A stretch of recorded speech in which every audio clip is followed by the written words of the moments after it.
Hello friends, I am Dr. Beena Sethi, Associate Professor in Chemistry and my today's topic is group theory. Actually group theory में हम देखेंगे symmetry elements, symmetry operations, translational groups, points group and space groups. Means हम इसमें बहुत बड़ा syllabus cover करने वाले हैं, जिसमें हम सबसे पहले बेसिक से स्टार्ट कर रहे हैं. ये हमारा फर्स्ट लेक्चर है and I will recommend you कि आप इसको one by one and with practice आप इसको फॉलो करिए. कैसे कि जो चीज आपको समझाई जा रही है आप उसको खुद इमेजिन भी करो और खुद अपने हाथ से ड्रॉ करके भी उसकी प्रैक्टिस करो. Only then you will be perfect in group theory. तो सबसे पहले ग्रुप थ्योरी में आपको कुछ टर्म्स समझनी होती हैं. वो कौन सी हैं? Identical, indistinguishable, equivalent, coincidence. इनसे क्या सेंस है? What does it make sense? तो सबसे पहले आप देखिए आइडेंटिकल. आइडेंटिकल मीन्स बिल्कुल वैसा की वैसा. उसमें किसी भी तरीके का आप ये नहीं कह सकते कि 0.0001% भी कोई चेंज है. जैसे ये एक पेन है, अब अगर मैं इसी पेन को यहां से यहां रख दूं तो ये पेन अपने आप में आइडेंटिकल है. मैंने ना इसको रोटेट किया, ना इसको इन्वर्ट किया, ना इसको रिफ्लेक्ट किया, कुछ नहीं किया. इसको as such without any operation मैं इसको रहने देती हूं. तो इसका जो भी कॉन्फ़िगरेशन है, जैसे इसकी क्लिप है, अगर ये मेरी साइड है तो ये मेरी साइड ही रहेगी. कैप अप रहेगा, ये वाला कैप डाउन रहेगा, तो ये डाउनवर्ड ही रहेगा. तो जब हम किसी भी ऑब्जेक्ट में, किसी भी मॉलिक्यूल में कोई ऑपरेशन नहीं करते, उसको ऐसा छोड़ देते हैं, तो जो उसका कॉन्फ़िगरेशन होता है वो कहलाता है आइडेंटिकल, बिकॉज उसमें कोई चेंज नहीं है. लेकिन इसके साथ ही 3 टर्म्स हम काम में लाते हैं: इंडिस्टिंग्विशेबल, इक्विवेलेंट एंड कोइंसिडेंस. इनसे क्या सेंस होता है? देखो, इंडिस्टिंग्विशेबल मतलब देखने में वैसा है, आप उसको इंडिस्टिंग्विश मतलब नहीं कर पा रहे, डिस्टिंग्विश नहीं कर पा रहे हो कि मेरे हाथ में अगर 2 पेन है तो ये भी आपको पेन जैसा ही लग रहा है, ये भी पेन जैसा ही लग रहा है, दोनों देखने में एक जैसे हैं. लेकिन या आप देखो, इस पेन को मैंने ऐसे रखा है तो भी ये पेन है, इसको मैंने थोड़ा सा रोटेट कर दिया तो भी ये पेन है. तो अब आपको क्या लगेगा कि ये बिल्कुल देखने में, मतलब आपको कंफ्यूजन हो सकता है कि ये बिल्कुल वैसा की वैसा है, लेकिन वो सेम वैसा नहीं है, आपने उसमें कुछ चेंज कर दिए हैं. तो वो क्या है? इंडिस्टिंग्विशेबल या इक्विवेलेंट. इक्विवेलेंट में भी क्या होगा कि वो आपको बिल्कुल वैसा देखने में लगेगा, लेकिन एक्चुअली वो वैसा नहीं होगा. और सेम कोइंसिडेंस. कोइंसिडेंस मीन्स कि एक तो जो आइडेंटिकल है, दूसरा आपने जो उसको थोड़ा सा ऑपरेशन करके रखा है, उसमें कोई भी एक ऑपरेशन किया है, रिफ्लेक्शन का या रोटेशन का, और फिर आपने उसको देखा, तो आप उन दोनों को एक के ऊपर एक रखेंगे या एक के सामने एक रखेंगे तो वो कोइंसाइड करेंगे. मीन्स वो कहीं से भी आपको कोई चेंज नहीं दिखाई देंगे, वो कोइंसाइड करेंगे. तो दैट इज कॉल्ड कोइंसिडेंस. तो जब ऐसा कॉन्फ़िगरेशन हो कि वो पहले वाले कॉन्फ़िगरेशन से कोइंसाइड कर रहा हो, या वो उसके जैसा इक्विवेलेंट हो, या वो आप उसको डिस्टिंग्विश नहीं कर पा रहे हो, तो हम उन्हें इनडिस्टिंग्विशेबल, इक्विवेलेंट या फिर कोइंसिडेंस कॉन्फ़िगरेशंस कहते हैं. Next, you should understand what is symmetry. Symmetry है क्या? तो देखो, सिमेट्री को हम कहते हैं प्रॉपर्टी ऑफ एन ऑब्जेक्ट या मॉलिक्यूल या ऑर्बिटल. आप जिसकी भी सिमेट्री देख रहे हो तो प्रॉपर्टी में आप लिख सकते हो ऑब्जेक्ट की प्रॉपर्टी है. अगर आप ऑब्जेक्ट की सिमेट्री देख रहे हो, अगर आप मॉलिक्यूल की सिमेट्री देख रहे हो तो ये मॉलिक्यूल की प्रॉपर्टी है. अगर आप ऑर्बिटल्स की प्रॉपर्टी देख रहे हो तो वो ऑर्बिटल्स की प्रॉपर्टी है. तो property of any object having 2 और मोर इक्विवेलेंट हाफ्स ऑफ पार्ट्स, यानी कि उसके 2 एक जैसे बिल्कुल हाफ आधे आधे हिस्से हों, या एक जैसे कई पार्ट्स हों. मैंने लिखा ना 2 और मोर. अगर 2 होंगे तो हम उनको हाफ कह देंगे कि 2 हाफ जो हैं वो एक जैसे हैं, और अगर 2 से ज्यादा हैं तो हम उन्हें क्या कह देंगे कि वो पार्ट्स हैं. और वो बिल्कुल कैसे होंगे? एक जैसे होंगे. और अगर आप उसमें कोई सिमेट्री ऑपरेशन करते हैं, रिफ्लेक्शन का या रोटेशन का, तो आप क्या देखेंगे कि वो कॉन्फ़िगरेशन जो पहले वाला कॉन्फ़िगरेशन था, ओरिजिनल कॉन्फ़िगरेशन था, उसके इक्विवेलेंट होगा या इंडिस्टिंग्विशेबल होगा, या वो कोइंसिडेंस होगा। तो हम उस प्रॉपर्टी को क्या कहते हैं, मॉलिक्यूल की उस प्रॉपर्टी को या ऑब्जेक्ट की उस प्रॉपर्टी को हम कहते हैं सिमेट्री, कि ये ऑब्जेक्ट सिमेट्रिक है या ये मॉलिक्यूल सिमेट्रिक है या ये ऑर्बिटल्स जो हैं वो सिमेट्रिक हैं। क्योंकि आपको नेट में, गेट में इस तरह के क्वेश्चंस देखने को मिलेंगे। समटाइम वो मॉलिक्यूल्स की सिमेट्री के साथ डील करेगा, समटाइम वो ऑर्बिटल्स के साथ डील करेगा। तो you should know that this concept has broad spectrum for objects, कि उसमें कुछ भी सॉलिड ऑब्जेक्ट्स भी हो सकते हैं और कुछ और मॉलिक्यूल्स वगैरह भी हो सकते हैं। तो हम सबसे पहले देखते हैं कि कितने एलिमेंट्स होते हैं। सिमेट्री एलिमेंट्स क्या होते हैं? सिमेट्री एलिमेंट्स होते हैं कि आप इनको कह सकते हो वो आइडेंटिटी जिसके रेस्पेक्ट में आप एक सर्टेन रोटेशन करो और आपको, या ऑपरेशन करो और आपको क्या मिल जाए, इक्विवेलेंट कॉन्फ़िगरेशन मिल जाए, तो उसे हम कहते हैं एलिमेंट। तो सिमेट्री एलिमेंट्स क्या होते हैं? फर्स्ट होता है आइडेंटिटी।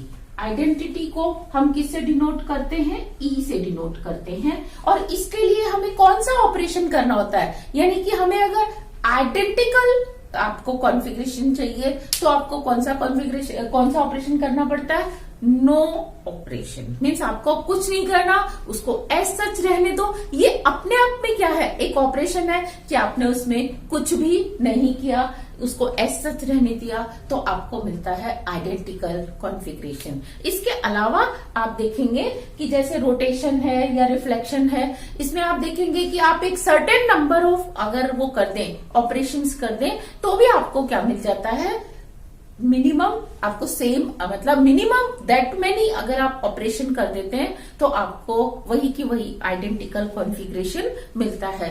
तो आप देखेंगे आइडेंटिटी के लिए जो मिनिमम ऑपरेशन है सेम लेने के लिए वो क्या है? Leave it. मीन्स उसके लिए कुछ मत करो, उसको एज सच छोड़ दो, तो वो उसका मिनिमम ऑपरेशन है। नेक्स्ट एक्सिस ऑफ लाइन या एक्सिस ऑफ सिमेट्री या फिर line of symmetry. Axis of symmetry या लाइन ऑफ सिमेट्री को हम जनरली सी से डिनोट करते हैं, और क्योंकि ये कई टाइप की होती हैं, 2 फोल्ड, 3 फोल्ड, 4 फोल्ड, तो इसको हम एन से डिनोट कर देते हैं, सी एन एक्सिस। और इनको हम प्रॉपर एक्सिस भी बोलते हैं। आगे हम देखेंगे कि what is the meaning of proper and improper axis. अब प्रॉपर एक्सिस मॉलिक्यूल में है तो उसके लिए आपको ऑपरेशन कौन सा करना पड़ता है? रोटेशन का। तो प्रॉपर एक्सिस की डिफाइन क्या है, कितने टाइप की होती हैं, कैसे हम इसके ऑपरेशंस करते हैं, ये हम अपनी नेक्स्ट कमिंग स्लाइड्स में 1 बाय 1 देखेंगे। Plane of symmetry. Plane of symmetry क्या है? मॉलिक्यूल के अंदर या ऑब्जेक्ट के अंदर एक ऐसा इमेजिनरी प्लेन होगा, जैसे ये इमेजिनरी एक्सिस है या इमेजिनरी लाइन है, सेम वे में इमेजिनरी प्लेन होगा। अगर आप उस प्लेन के रेस्पेक्ट में या उसके रेफरेंस में उसको रिफ्लेक्शन का ऑपरेशन देते हो, मतलब रिफ्लेक्ट कर देते हो, लेफ्ट वाली राइट, राइट वाली लेफ्ट ले आते हो, तो आपको क्या मिलता है? इक्विवेलेंट कॉन्फ़िगरेशन मिलता है। तो उसको हम क्या बोलते हैं? रिफ्लेक्शन। वो जो है प्रोसेस जो है वो रिफ्लेक्शन है।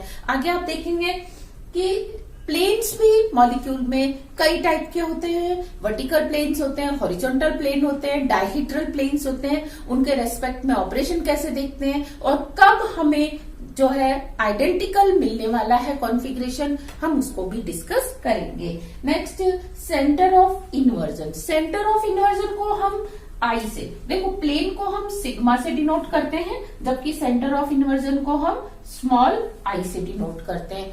ये मॉलिक्यूल के अंदर या ऑब्जेक्ट के अंदर सेंटर में एक पॉइंट होता है, उस पॉइंट के रेस्पेक्ट में या उसके रेफरेंस में आप ऑल डायरेक्शन में +x -x +y -y direction में आप जाते हो तो आपको क्या मिलता है? सेम कॉन्फ़िगरेशन मिलता है। मीन्स जो +x पे है आप उसको -x पे भेज दो, जो -x पे है उसको आप +x पे भेज दो, तो आपको क्या मिलेगा? सिमिलरली y एंड z पे जो कॉन्फ़िगरेशन मिलेगा वो आपको इक्विवेलेंट कॉन्फ़िगरेशन मिलेगा। तो हम इसे क्या बोलते हैं? सेंटर ऑफ इन्वर्जन उसमें प्रेजेंट है। तो इसमें हम क्या करते हैं? Extension in all opposite direction करते हैं। अपोजिट डायरेक्शन में हम मॉलिक्यूल्स को या पॉइंट्स को या जो भी एटम्स हैं हम उनको शिफ्ट कर देते हैं। Last one is improper axis. Improper axis, इसको हम रोटेशन रिफ्लेक्शन एक्सिस भी बोलते हैं और इसको डिनोट करते हैं हम एस से। जैसे प्रॉपर एक्सिस n फोल्ड हो सकती है, 2 फोल्ड, 3 फोल्ड, 4 फोल्ड, सिमिलरली ये भी क्या हो सकती है, n फोल्ड हो सकती है। और इसके लिए जो ऑपरेशन होता है, इसको हम डिटेल में पूरा पढ़ने वाले हैं, तो इसके लिए जो ऑपरेशन दिया जाता है इक्विवेलेंट कॉन्फ़िगरेशन लेने के लिए, वो होता है फर्स्ट रोटेशन। रोटेशन के बाद आप करो रिफ्लेक्शन। कौन से प्लेन से? परपेंडिकुलर प्लेन से, इसलिए मैंने यहाँ परपेंडिकुलर का निशान बनाया। Rotation plus reflection through perpendicular plane. या आप क्या कर सकते हो कि पहले रिफ्लेक्शन दे दो, फिर उसके परपेंडिकुलर एक्सिस से आप उसको क्या कर सकते हैं, रोटेशन का ऑपरेशन दे सकते हैं। तो ये था आपका different symmetry elements and their operations. So we can define symmetry. Symmetry is क्या है?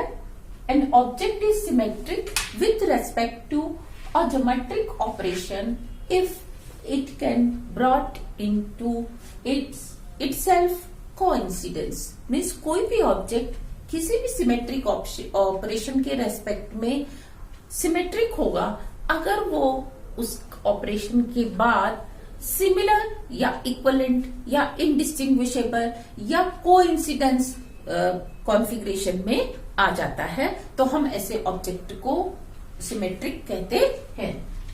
सिमेट्री कितने टाइप की हम पढ़ने वाले हैं?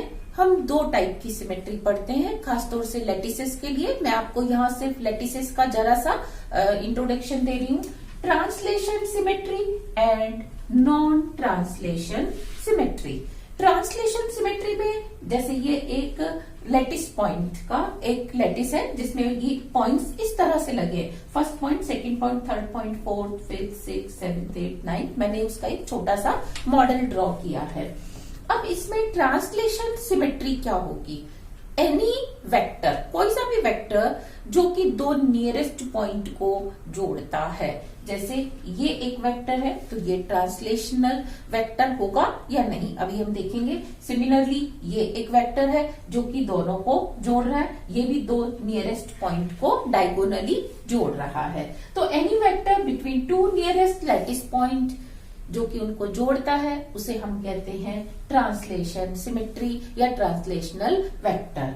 अब after operation of shifting all points, अब आप क्या करो, जैसे ये है, आप इस वेक्टर के रेस्पेक्ट में सारे के सारे पॉइंट को इतने मैग्नीट्यूड से इस डायरेक्शन में शिफ्ट कर दो, तो आपको अगर सिमिलर या बिल्कुल आइडेंटिकल एक जैसा इक्विवेलेंट कॉन्फ़िगरेशन या लैटिस पॉइंट्स मिलते हैं तो वो क्या कहलाएगा, ये वाला वेक्टर, ये वेक्टर कहलाएगा ट्रांसलेशनल वेक्टर। और अगर नहीं मिलते तो हम इसको ट्रांसलेशन वेक्टर नहीं बोलेंगे। सिमिलरली आप इस वेक्टर को चेक कर सकते हैं, अगर मैं सारे पॉइंट्स को नीचे शिफ्ट कर दूं इतनी डिस्टेंस से और इस डायरेक्शन में, तो यू विल गेट सिमिलर और इक्विवेलेंट लैटिस पॉइंट या सेम लैटिस आपको मिलने वाला है। सिमिलरली अगर आप इसको देखें तो आप इस डायरेक्शन में अगर सारे पॉइंट्स को शिफ्ट कर देते हैं इस डिस्टेंस से, तो आपको सेम कॉन्फ़िगरेशन अगर मिलता है लैटिस पॉइंट्स का, तो इट मीन्स वो ट्रांसलेशन वेक्टर है।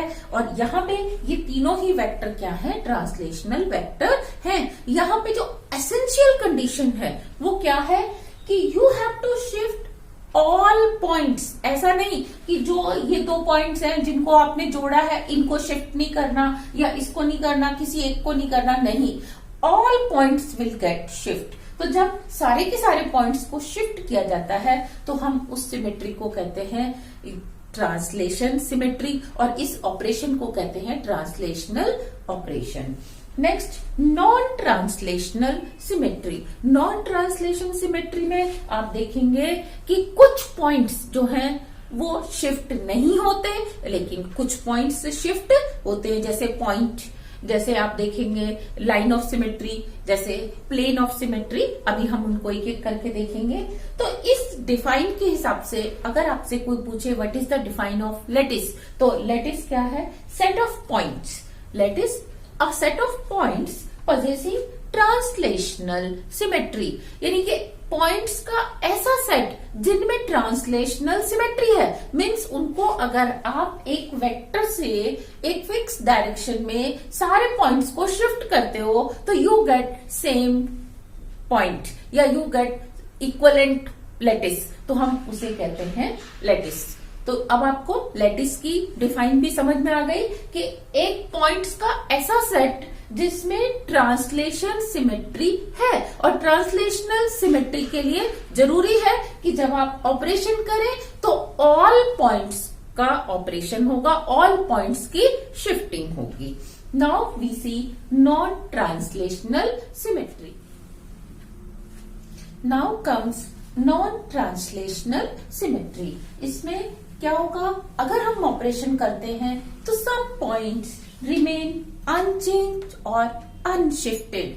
ट्रांसलेशनल में कंडीशन थी ऑल पॉइंट्स शिफ्ट होते थे, इसमें कुछ पॉइंट्स अनचेंज रह जाते हैं या वो अनशिफ्टेड रह जाते हैं। जैसे रोटेशन, आप किसी एक्सिस के रेस्पेक्ट में आप मॉलिक्यूल को रोटेट करते हो तो रोटेशन मूव्स ऑल पॉइंट्स, सारे के सारे पॉइंट मूव करेगा except point on the axis. जो पॉइंट एक्सिस के ऊपर ही है, आप उस एक्सिस के रेस्पेक्ट में आप मॉलिक्यूल को या ऑब्जेक्ट को रोटेट कर रहे हो तो वो पॉइंट जो है शिफ्ट नहीं होंगे। जो एक्सिस से दूर है वो वाले पॉइंट्स अपनी अपनी पोजीशन शिफ्ट कर लेंगे। सिमिलरली रिफ्लेक्शन, रिफ्लेक्शन क्योंकि आप विद रेस्पेक्ट टू प्लेन करते हैं जो कि मॉलिक्यूल से ही पास हो रहा है, तो reflection moves all points except points on the plane. देखो यहां आपको एक बात और ध्यान रखना है, चाहे आप एक्सिस की बात करो, चाहे आप रिफ्लेक्शन की बात करो और चाहे आप इन्वर्जन की बात करो, तो centre of inversion, plane of reflection, axis of symmetry always exist करती है मॉलिक्यूल में। मॉलिक्यूल के बाहर नहीं होती, ऑब्जेक्ट के बाहर नहीं होती, ऑर्बिटल के बाहर नहीं होती। वो ऑर्बिटल से ही पास होती है लाइन, वो प्लेन ऑर्बिटल के अंदर से ही या ऑब्जेक्ट के अंदर से ही पास होता है। तो यहां आपने देखना है कि रिफ्लेक्शन मूव्स ऑल पॉइंट्स। जैसे कि ये प्लेन है तो प्लेन के ऊपर जो पॉइंट्स हैं वो शिफ्ट नहीं होंगे, लेकिन जो प्लेन के लेफ्ट साइड पे है वो राइट पे आ जाएंगे और जो राइट साइड पे है वो लेफ्ट साइड पे। लेकिन जो पॉइंट्स इसी के ऊपर थे या जिन पॉइंट्स से ये प्लेन पास हो रहा था या जो पॉइंट्स मिलके प्लेन बना रहे थे वो पॉइंट्स मूव नहीं करते। तो देखा आपने इन दोनों में ही कुछ पॉइंट्स क्या थे, अनचेंज रह गए। कुछ ने अपनी पोजीशन शिफ्ट कर ली लेकिन कुछ ने अपनी पोजीशन शिफ्ट नहीं की। Last one is all points move except point on the centre. तो जब आप सेंटर ऑफ इन्वर्जन करते हैं तो उसमें आपका ऑपरेशन क्या रहता है कि ये जैसे पॉइंट को आप सेंटर ऑफ इन्वर्जन मानते हैं तो जो एक्स डायरेक्शन में पॉइंट है उसको आप माइनस एक्स डायरेक्शन में सेम डिस्टेंस पे लेके आते हो, जो वाई है उसको माइनस वाई और जेड को माइनस जेड डायरेक्शन में लेके जाते हो। तो आप उसको हर डायरेक्शन में इन्वर्ट कर देते हो। तो आप क्या देखते हो, इसमें सारे पॉइंट्स जेड वाला माइनस जेड पे आएगा तो माइनस जेड वाला जेड पे चला जाएगा। लेकिन जो सेंटर पे है, क्योंकि सेंटर ऑफ इन्वर्जन ऑलवेज क्या होता है, ऑब्जेक्ट के या मॉलिक्यूल के या ऑर्बिटल के सेंटर में होता है, तो सेंटर ऑफ इन्वर्जन पे जो पॉइंट है ये कभी भी शिफ्ट नहीं होता। बाकी रेस्ट ऑफ द पॉइंट्स जो हैं they get shifted. Now we will discuss in each lecture one by one line of symmetry, plane of symmetries and other symmetry elements and their operations. Thank you.